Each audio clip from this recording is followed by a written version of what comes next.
Welcome back, everybody, to another episode of Jeevan Punni podcast. I am your co-host, Zara Tilaver. And this is Jeevan Punni. Hopefully you guys are doing great.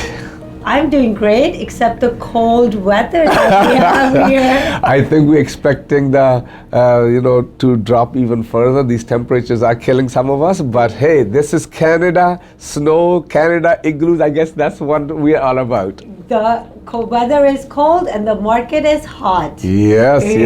And I know one of the reasons that the market is hot in the GTA and it's really all over Canada, if I may. Bank of Canada, you saw they left those interest rates without changing it. They were expecting hikes, but they didn't. So let's see what is yet to come regarding interest rates as well. That's amazing. So do you want to tell us about, with the interest rate, how is the market going to look like in a few months?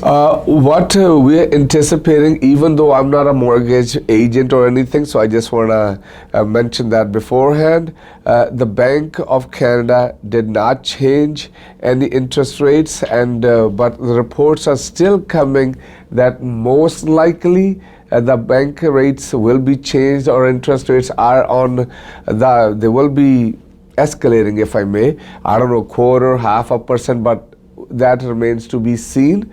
But strange thing is, like, if I go back about 8 to 10 years, I would do interviews on radio, and I vaguely remember every time the government used to say, we're gonna raise the interest rate, next thing you see, they dropped another quarter. So I saw that actually happen on a number of occasions. I don't think there's a guarantee of anything. I guess it's a game. It's wait and see what happens, but I don't think 0.25% or 0.5% is gonna really change the market much, especially with people continuing to flock into Canada. Yeah, with the market very hot, we are having people, buying every single day. We have new projects launching. Want to talk about a new project that just launched yesterday? Yes. The Gibbon in Georgetown. Yes. So again, this is much a hyped project for those that like the West End, and I know the people that live in Brampton, Mississauga, Caledon area, and then for those people, this Georgetown remains a hot spot, especially because not many projects come in Georgetown. In 2022, yet it is early, but this is the first project, to my knowledge, that is happening in Georgetown. Yeah, and people are really interested in the location and the building itself. It is 10 stories tall, so it's not a huge high rise. Yes. It's a good number. It is in the downtown of Georgetown, so there is a lot to do around that area. And I actually paid a visit to the site, and for those people that might be watching on Facebook and things like that, I also had a chance to interview Sarah from Melbourne, who's also handling the project. She is the project manager, and Builders Presentation Center is there should anybody want to go see it. And furthermore, you will get to see the finishes of the product, whether we talk about kitchen, washroom, countertops, everything is there, including the structure itself. Yes. So people would be able to look at the views of the building and the types of things that they'll be getting when it comes to McGibbon condos in Georgetown. And looking at the floor plans in the building, they have ranging from 600 square feet up to 4,000 square feet. So they are big lots. I was just gonna say, Zara's gonna be booking the one with 4,000 square foot. I will be in my dreams. Yeah, in my dreams. So talk about dreams. Okay, for those people that wanna also buy in Toronto, because I know when we come to dreams, when we were little, we used to dream about going to Toronto, Canada. So that's where we're gonna take them next. A number of years back, I used to hear, and we said in the last episode as well, that Toronto is going to be like New York, is going to be $1,000 per square foot. But what is crazy is there's projects such as the Sky that is coming on Yonge Street, and prior to that, there's a few that came on the Yorkdale area, and never mind about 1,000. Okay, I don't want you to fall off the chair when I'm going to say it's hitting $2,000 per square foot now. I know. That is it's the location, right? Like people Yes. desire that location, and the builders know about the desire that the customers have. So, like compared to New York City, we're still fairly like below the rates. Yes, Right? So, and talk about. I'm gonna compare New York because you said it with Toronto. I paid a visit actually about month and a half ago Yeah.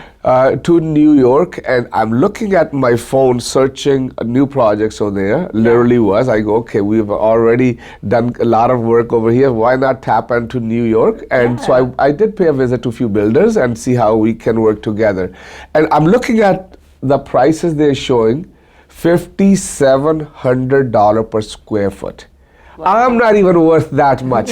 So $5,700 per square foot, Wow. and that is unheard of. Yeah. And then, so what I'm looking at Toronto is we have already exceeded $1,000, and we know this 252 Church. I think it was the smallest studios. I think they were hitting over $1,800 per square foot, and now I'm expecting in the York areas to be well over $2,200 per square foot. Without naming the builder, they actually we were at one of the functions and we were standing, and one of the largest developers in Canada. They said, "You think you guys can sell $2,200 per square foot in Yorkdale in that area?" And I'm talking to him. I go, $2,200. And look, after about 3-4 months, I'm already looking at prices approaching literally $2,000, and it's not even Yorkdale area Yeah. or Yorkville. Let me So- correct that. So just so you know, it is crazy, good crazy that, if you want to get into investment, now is the best time. Yeah, we always believe, when people say, when should I buy? And crazily enough, everybody keeps waiting for bubble.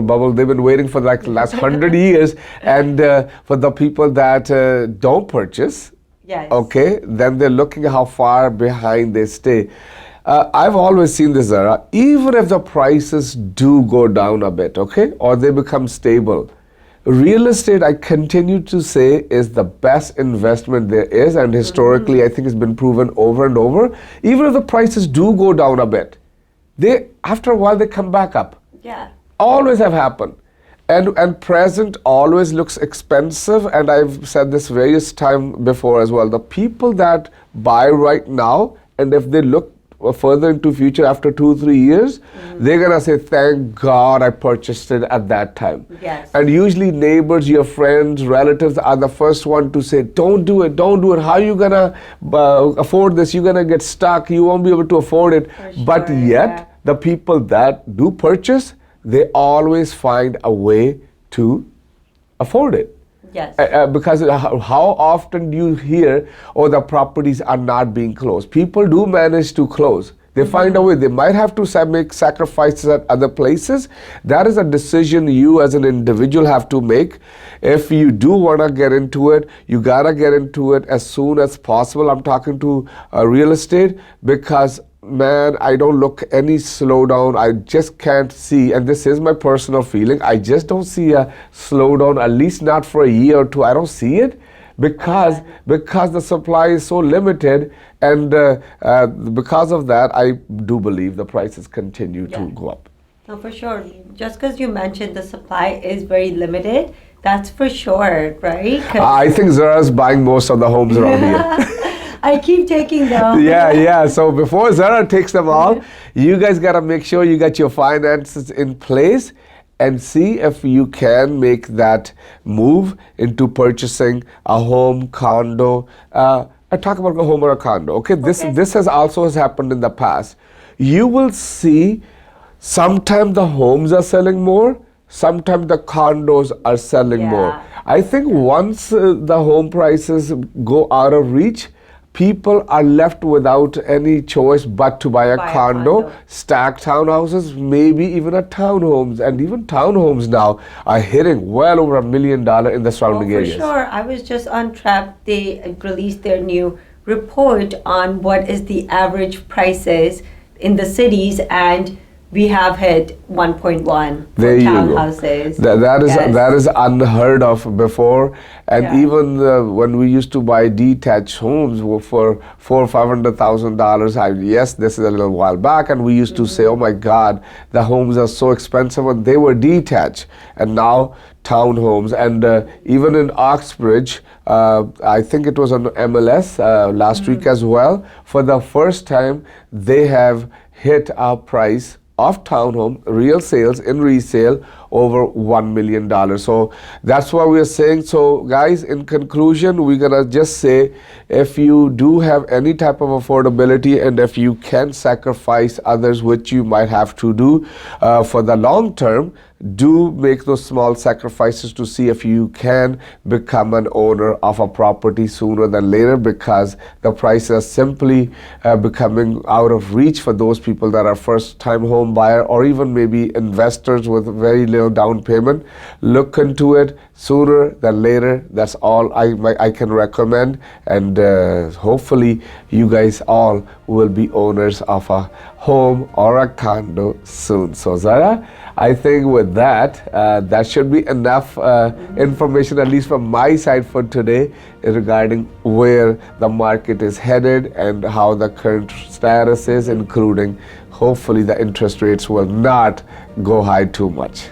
Well, you guys heard it from the man himself, Jeevan Punni. And if you guys have any more questions, any inquiries, or you want to hear something more about in the future episodes, please let us know at podcast@jeevanpunni.com. That's all for today. Bye. See you guys.